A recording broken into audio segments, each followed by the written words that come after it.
오늘 말씀 에스더 4장 1절에서 17절입니다. 에스더 4장 1절에서 17절. 모르드게가 이 모든 일을 알고 자기의 옷을 찢고 굵은 베옷을 입고 죄를 뒤집어 쓰고 성중에 나가서 대성통곡하며 대궐 문 앞까지 이르렀으니 굵은 베옷을 입은 자는 대궐문에 들어가지 못함이라.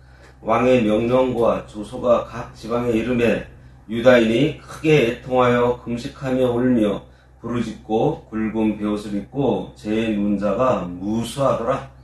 에스더의 시녀와 내시가 나와 전하니 왕후가 매우 근심하여 입을 의복을 모르드게에게 보내어 그 굵은 베옷을 벗기고자 하나 모르드게가 받지 아니하는지라.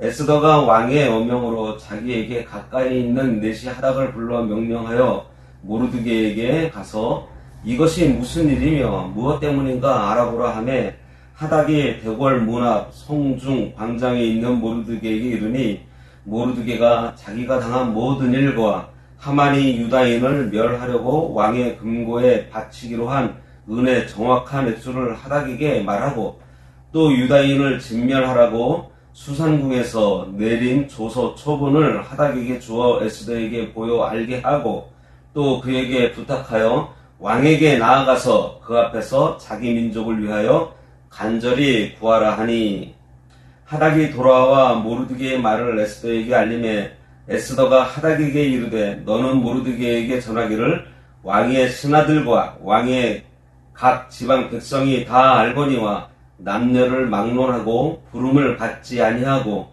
안뜰에 들어가서 왕에게 나가면 오직 죽이는 법이요 왕이 그자에게 금규를 내밀어야 살 것이라. 이제 내가 부름을 입어 왕에게 나아가지 못한 지가 이미 30일이라 하라 하니라.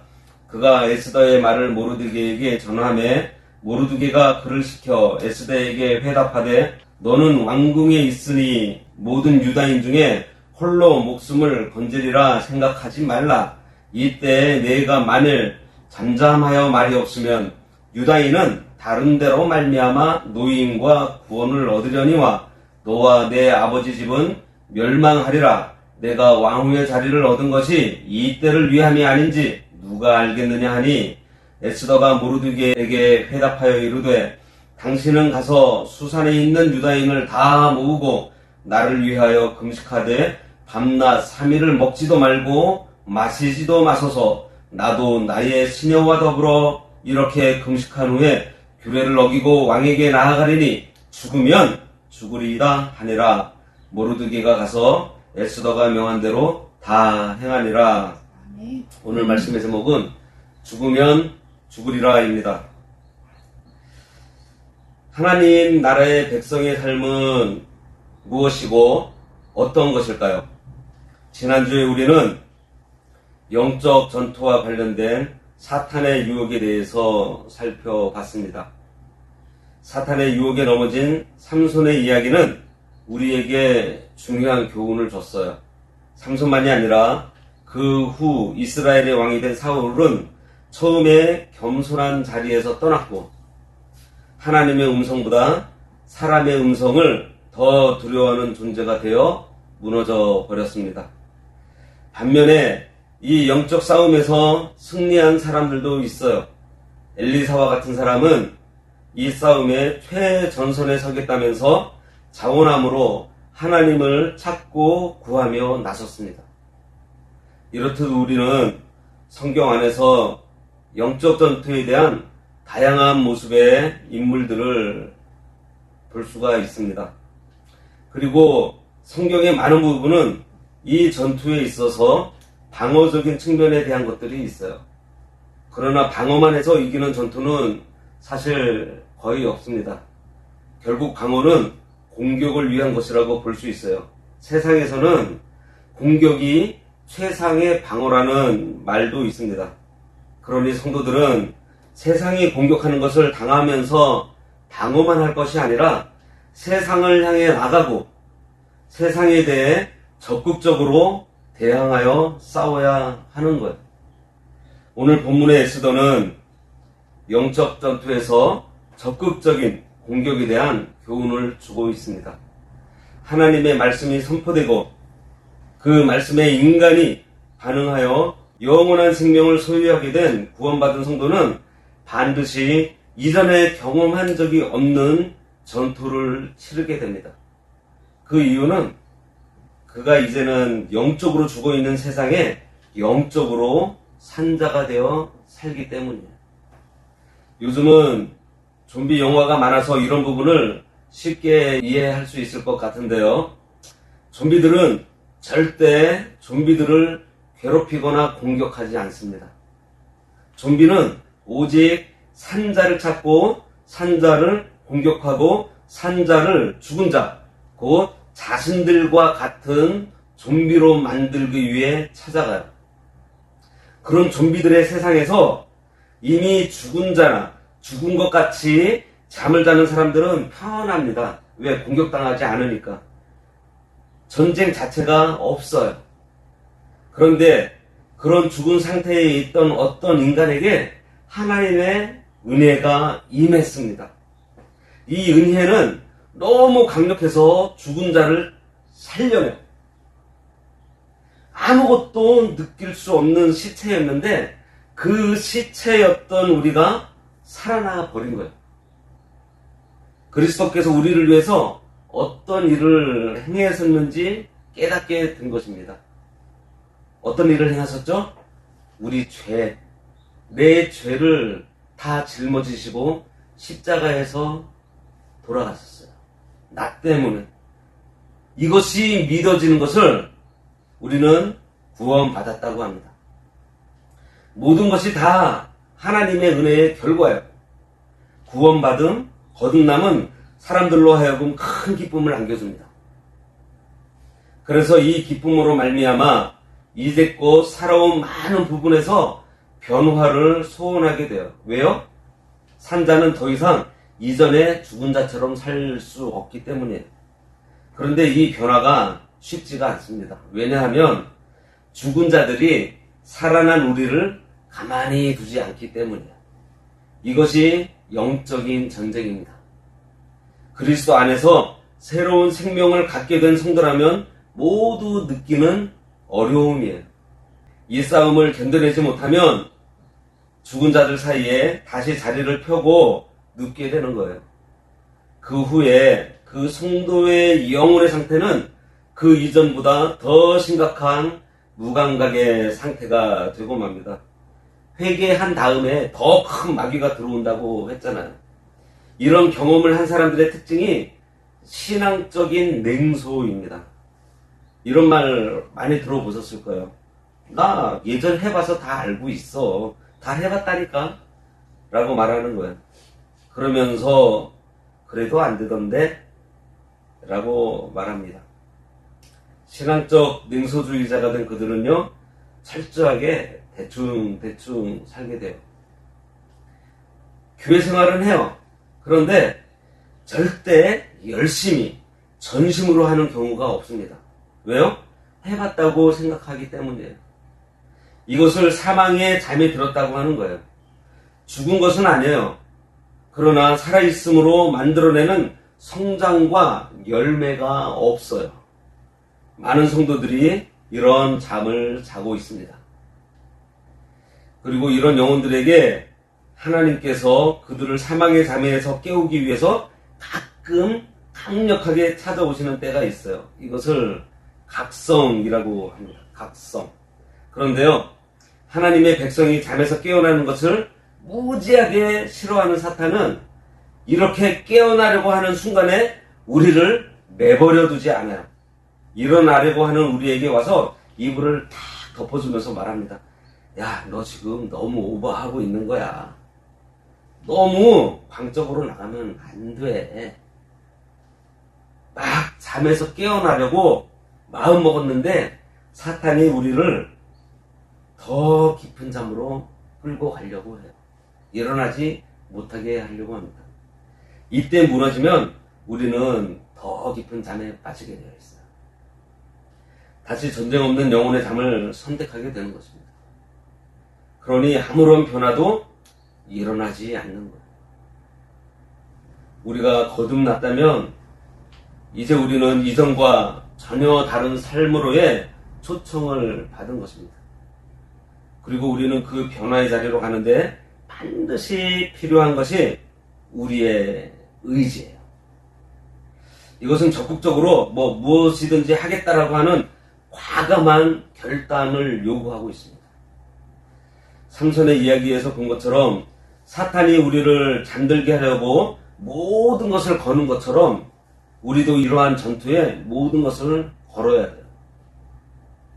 그런 전투를 한 믿음의 두 사람을 오늘 만나보려고 합니다. 오늘 본문에서 먼저 세 사람이 나오는데요. 이 세 사람을 통해서 하나님께서 우리에게 주시는 그 음성을 들었으면 좋겠습니다. 먼저 하만과 모르드게의 대립이 나옵니다. 에스더서는 이스라엘의 포르기의 불임절이라는 유대인의 축제일이 정해진 것을 기념하며 쓰인 기록이에요. 부가 설명을 하면 이스라엘 백성들이 바벨론 포로로 바벨론 땅에 살고 있을 때가 이 시대적 배경입니다. 1장과 2장에서 아하수에로 왕의 왕으로 이스라엘 여인 에스더가 간택되는 사건이 기록되었고요. 여러 과정을 통해서 포로 신분이었던 에스더가 당시 가장 큰 제국의 왕후가 됩니다. 3장에는 하만이라는 사람이 나오는데요. 이 하만은 아말렉 사람으로 바벨론의 가장 높은 자리에 있던 신하였어요. 이 하만과 에스더를 키운 모르드게와 사이에 문제가 생겼습니다. 하만은 모르드게가 자신들의 숙적인 이스라엘 족속이라는 것을 알게 돼요. 그리고 모르드게와 이스라엘 백성 전체를 몰살시키려는 계획을 세웁니다. 그리고 그 계획은 성공해서 왕으로부터 유대인을 학살하라는 승인장을 받고 12월 13일에 이스라엘을 몰살시키라는 조서까지 받아내요. 이스라엘이 완전히 몰살될 위기에서 오늘 본문인 4장이 시작되고 있어요. 1절과 3절 보겠습니다. 모르드게가 이 모든 일을 알고 자기의 옷을 찢고 굵은 베옷을 입고 재를 뒤집어 쓰고 성중에 나가서 대성통곡하며 대궐 문 앞까지 이르렀으니 굵은 베옷을 입은 자는 대궐문에 들어가지 못함이라. 왕의 명령과 조서가 각 지방의 이름에 유다인이 크게 애통하여 금식하며 울며 부르짖고 굵은 베옷을 입고 재에 누운 자가 무수하더라. 아하수에로 왕이 왜 이 무지막지한 유대인 학살 계획에 승인했을까요? 당시 유대인의 숫자가 약 70만 명 정도 되었다고 합니다. 포로로 잡힌 자들로 반란을 일으킬 힘도 없는 작은 민족이에요. 그들은 포로 잡혀와서 나름대로 그 땅에 잘 적응하면서 살았습니다. 특히 다니엘 같은 경우에는 총리직까지 역임하는, 그래서 이 바사 사람들한테는 유대인들이 당시 참 유능한 자들로 여겨질 때였습니다. 그런데 아하수에로는 이 유대인 70만 명을 죽이라고 조서를 내려요. 그 사회의 근간이 될 수도 있는 70만 명이라는 사람을 몰살시키는 명령서에 아하수에로는 왜 사인을 했을까요? 우리가 성경에서 잠깐 나와서 이 세계사 속에서 아하수에로를 찾아보면 대충 그 이유를 알 수가 있어요. 세계사 속에서 페르시아 왕 아하수에로의 이름은 크세르 크세스입니다. 혹시 영화 300 보셨나요? 페르시아와 아테네 전쟁 중 스파르타와 전투에 대한 영화인데 거기에 페르시아 왕으로 등장하는 피어싱하고 키가 컸었던 그 왕이 바로 에스더의 남편 아하수에로 크세르 크세스입니다. 그는 아버지 다리오 1세에게 페르시아를 물려받아요. 나라를 상속받은 아하수에로는 나라를 상속받을 만한 인물이라는 것을 증명해내야 했습니다. 그래서 아버지가 못다 이룬 저 그리스를 점령하는 것으로 자신의 능력을 증명하려고 4년 동안 전쟁 준비를 하고 100만 대군을 이끌고 그리스를 공격하지만 역사가 말하는 것처럼 그의 침공은 실패했고 초라하게 돌아오게 됩니다. 자신의 통치 능력을 증명해야 하는 전쟁에서 패배한 아하수에로는 페르시아의 실제적인 권력 대부분을 잃었어요. 특별히 그가 지불해야 하는 전쟁과 관련된 빚은 상상을 초월했습니다. 그가 전쟁에서 이기면 그리스의 보물로 다 갚겠다고 하면서 100만 대군에 필요한 전쟁 비용을 여러 곳에서 빌렸는데 그리스를 점령하지 못했으니 이것은 파산한 것과 마찬가지가 되어버렸습니다. 이런 역사 속에서 하만과 같이 강력한 부를 소유한 관리들의 권력이 왕을 견제할 만큼 커졌던 거예요. 경제적인 어려움으로 권력을 유지하는 것조차 힘들어하던 아하수에로에게 하만이 은 1만 달란트를 가지고 옵니다. 1달란트가 34kg이거든요. 1만 달란트면은 340톤입니다. 그러면 2.5톤 트럭이 136대가 은을 싣고서 눈앞에 딱 서 있다고 한번 상상을 해보세요. 그 당시 그리스의 가장 부유한 도시 아테네가 가지고 있던 모든 은이 9,000달란트였다고 합니다. 그런 기록이 있어요. 하만은 이 엄청난 돈을 들고 돈이 없어서 권력을 잃어가던 왕에게 와서 그것을 조건으로 이스라엘 백성 70만 명 죽이는 것을 허용해 줄 것을 요청한 거예요. 자, 이제 성경으로 돌아와서 우리가 하만을 보겠습니다. 하만 누구죠? 도대체 무엇 때문에 이 엄청난 돈을 써가면서 하나님 나라 백성들을 몰살시키려고 한 것일까요? 3장 1절에 보면 아각 사람 하만이라고 소개하고 있습니다. 이 아각이 무엇을 의미할까요? 아각하면 생각나는 거 있어요? 어렴풋이 떠오르지 않나요? 사울이 결정적으로 하나님께 버림받은 이유가 된 아말렉 민족의 마지막 왕의 이름이 아각입니다. 아각은 사실 이름이 아니에요. 아말렉이라는 민족의 통치자에 붙인 호칭이에요. 애굽의 바로, 가나안 민족의 아비멜렉과 같은 왕의 호칭입니다. 그러면 아각 사람이라는 것은 아말렉 왕의 후예라는 뜻이겠죠? 아말렉이 어떤 민족이죠? 이스라엘 민족이 출애굽할 때에 유일하게 이스라엘의 꽁무니를 공격한 족속이었고 하나님께서 완전히 진멸해야 할 민족이라고 말씀하셨고요. 여호수아 때부터 사울 때까지 싸워야 했던 이스라엘의 철천지 원수였습니다. 아말렉은 사울에 의해서 진멸당했고 아각도 사무엘의 손에 의해서 처형당했어요. 역사 속에서 아말렉 민족은 완전히 사라졌습니다. 그런데 신기하게도 500년도 더 지난 지금 아말렉 왕의 후손 하만이 나타나는 거예요. 그 하만이 성문 앞에서 자신에게 엎드려 경배하지 않는 한 사람 모르드게를 받고 그 사람이 이스라엘 민족이라는 것을 확인하고는 막말로 열받아서 은 1만 달란트를 들여 하나님의 백성을 살육하려고 하고 있는 거예요. 그러면 이방왕 아하수에로에게도 절한 적이 있던 이 모르드게가 하만에게 절하지 않은 것은 무슨 이유일까요? 에스더 2장 5절에 보면요, 모르드게의 출신이 나옵니다. 도성 수산에 한 유다인이 있으니 이름은 모르드게라. 그는 베냐민 자손이니 기스의 증손이요 시므이의 손자요 야일의 아들이라. 이스라엘의 초대왕 사울의 아버지 이름이 기스입니다. 모르드게는 바로 아말렉을 진멸시킨 사울 왕의 후예인 것. 경건한 모르드게는 이스라엘의 역사를 잘 알고 있습니다. 지금 자신의 눈앞에 아말렉 사람 아각의 후손이 신처럼 서서 절을 받으려고 해요. 모르드게는 절대 무릎을 꿇을 수 없었던 거예요. 자신이 무릎을 꿇는다는 것이 단순한 개인적인 일이 아니에요. 하나님의 백성과 하나님의 원수된 백성과의 문제이기 때문입니다. 하나님 백성이 하나님의 원수 마귀의 세력에 절하느냐 마느냐의 문제라는 거예요. 여기서 우리는 이것이 영적인 전쟁이라는 것을 알 수 있습니다. 에덴 동산에서부터 내려온 싸움, 조상 대대로 해온 전쟁이에요. 이스라엘과 아말렉의 전쟁이며 하나님 백성과 마귀의 세력과의 전쟁이에요. 모르드게는 이 싸움의 본질을 알고 있기 때문에 무릎을 꿇지 않았습니다.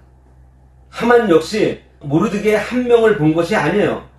포로로 끌려온 이 하나님 나라 백성, 그러나 여전히 자기에게 무릎 꿇지 않는 이스라엘을 본 거예요. 지금 이 두 사람은요, 자기의 전부를 걸고 이 싸움에 임하고 있는 것입니다. 그거 보이세요? 이 싸움에 임하고 있는 그 두 사람이 보이냐고요. 이스라엘을 땅 위에서 없애려는 하만이 제공한 것은 340톤의 은이에요. 그 은이 보이세요? 사탄이 우리가 잠에서 깨어 하나님의 사람답게 서려고 하는 것을 얼마나 싫어하는지 보세요.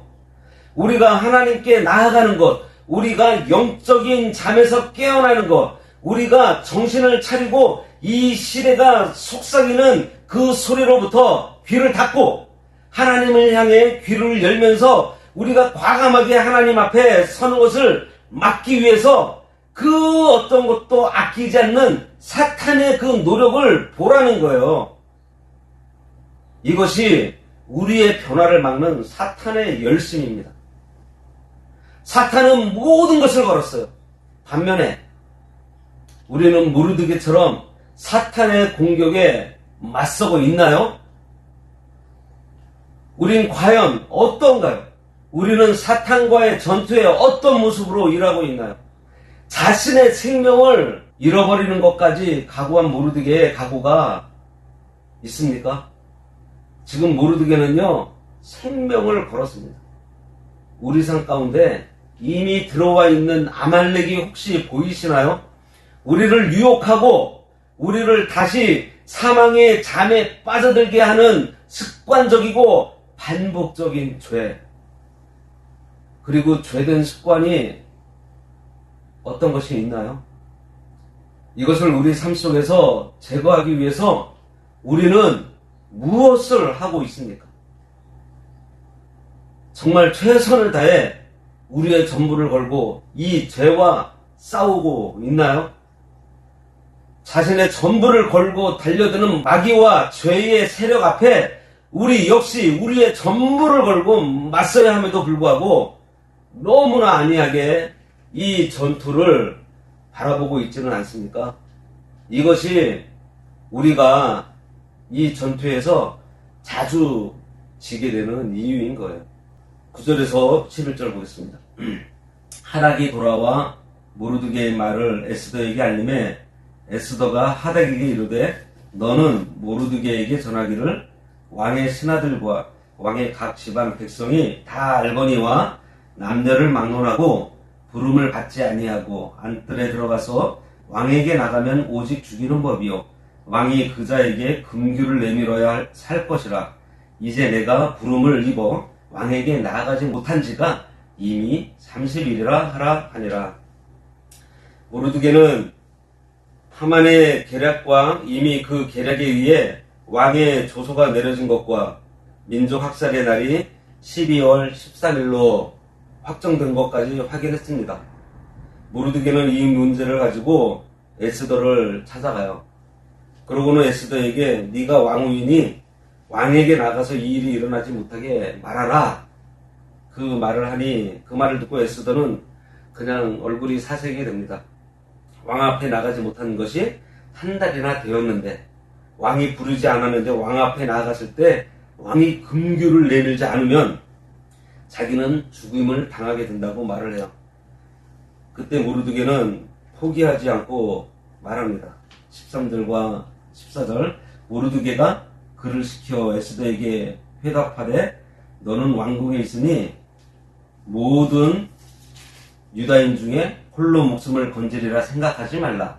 이때에 네가 만일 잠잠하여 말이 없으면 유다인은 다른 데로 말미암아 노임과 구원을 얻으려니와 너와 내 아버지 집은 멸망하리라.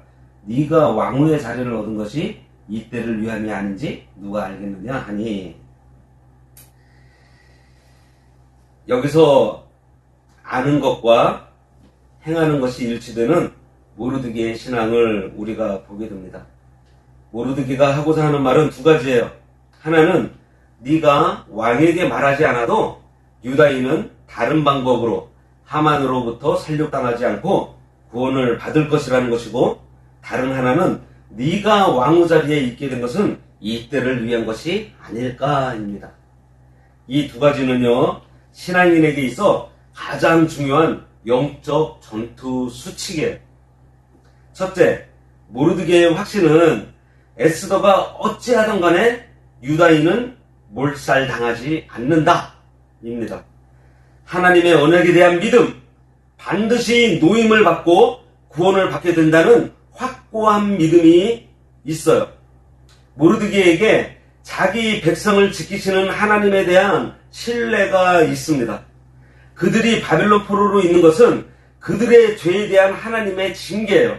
그리고 그 징계의 목적이 고치는 것이지 죽이거나 없애버리기 위한 것이 아니라는 것을 모르드게는 알고 있는 것입니다. 하나님께서는 우리를 바로 세우려고 만들려고 징계하시는 거예요. 하나님의 징계는 포기가 아니고 치료와 교정을 통해 인생과 민족을 변화시키려고 하는, 그러니까 적극적으로 우리를 사랑하시는 하나님의 방식입니다. 그래서 이스라엘은 절대 이 땅에서 몰살당해 사라지지 않는 것을 모르드게는 믿은 거예요. 왜요? 절대 내버려두지 않으시겠다는 하나님의 약속이 있기 때문입니다. 이것을 신학적 용어로 하나님의 언약적 성실함이라고 합니다. 모르드게는 하나님께서 이미 행하신 언약을 스스로 지키시는 분이기에 이스라엘이 절대 망하지 않는다는 신앙 고백을 지금 하고 있는 거예요. 그리고 모르드게의 다음 말도 보겠습니다. 모르드게는 하나님의 성실함을 믿으면서 인간 편에서 해야 할 일도 있다는 것을 지금 말하고 있어요. 둘째는 하나님께서 에스더 너를 이때에 페르시아 왕후의 자리에 세워놓으셨으면 혹 그것이 하만의 계획을 막기 위해서가 아닌지 생각하라 입니다. 다시 말하면 하나님께서는 어떻게 해서든지 이스라엘을 구원해 주실 거야. 그런데 네가 그 자리, 지금 그곳에 있는 것은 구원의 사역에 너를 쓰시려는 게 아닐까? 너는 네가 할 수 있고 해야 할 일을 해야 되는 거 아닐까? 지금 이 얘기를 하고 있는 거예요. 언약적 성실함을 믿는 것을 약속하셨으니 이루어 주실 거야 라고 그냥 소극적으로 운명론적인 사람이 되는 것으로 착각하지 마세요. 하나님의 섭리를 믿기 때문에 아무것도 할 필요가 없다는 태도를 갖는 사람들이 있습니다. 그것은 결코 성경적이지 않아요.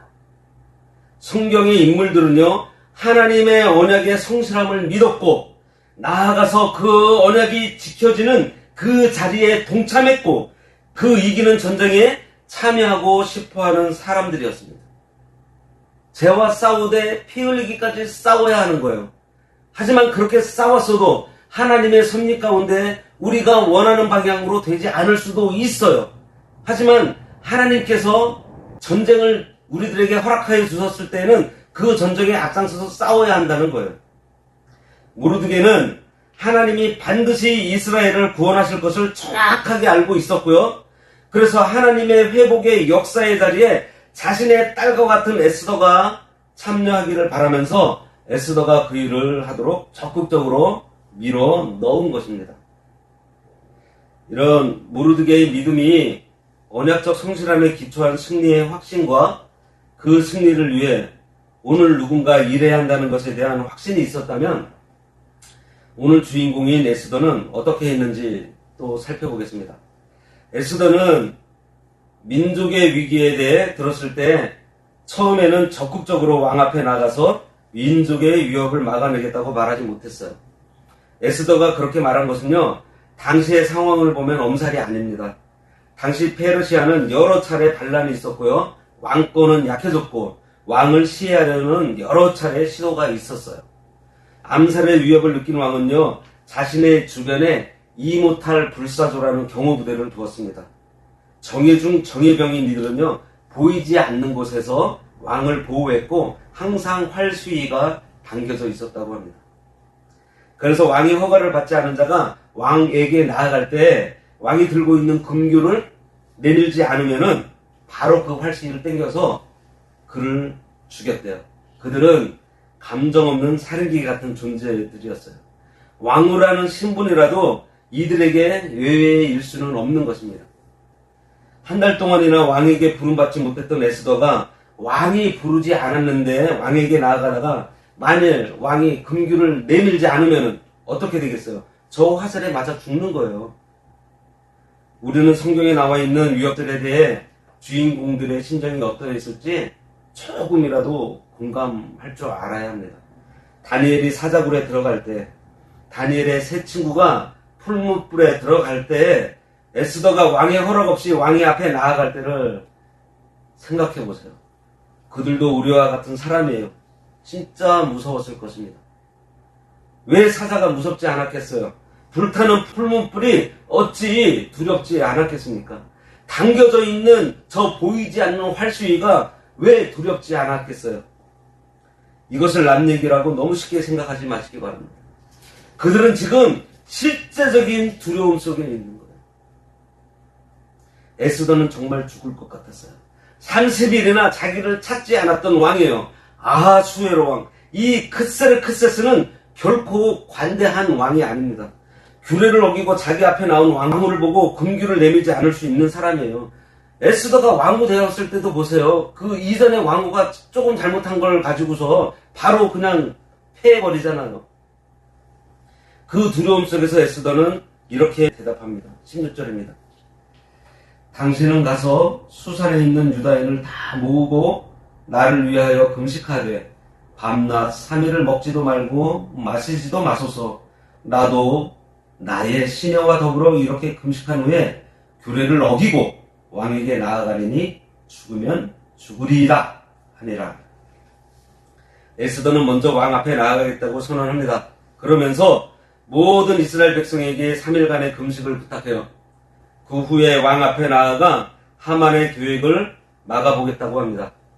에스더는 이 선언 마지막에 죽으면 죽으리라고 말합니다. 이것은 비장한 결단이에요. 나약한 운명론에서 나온 말이 결코 아닙니다. 동족을 위해 자신의 희생을 각오하고 의연하게 하나님의 섭리에 전적으로 복종하겠다는 단호한 결심이에요. 하나님 나라에 쓰임받은 이 두 사람, 모르드게와 에스더를 통해서 오늘 하나님께서 우리에게 무엇을 말씀하고 계실까요? 오늘날 많은 기독교 공동체는요, 인간 본성의 부패함에 대해서 진지하게 대하지 않는 것 같아요. 어찌 보면 이 시대 많은 기독교 공동체는 거룩함과 성결에 대해 싸우기를 포기한 것 같아 보이기도 합니다. 영적 싸움에 대한 말을 너무 불편해하고요. 그런 거룩한 싸움이 있다는 것에 큰 부담을 느껴서 많은 기독교인들이 교회를 떠나고 있다고 생각하고 있기 때문인지 어떻게든 사람을 붙잡고 싶은 이 시대 기독교 공동체들은 수위 조절을 많이 하는 것 같아요.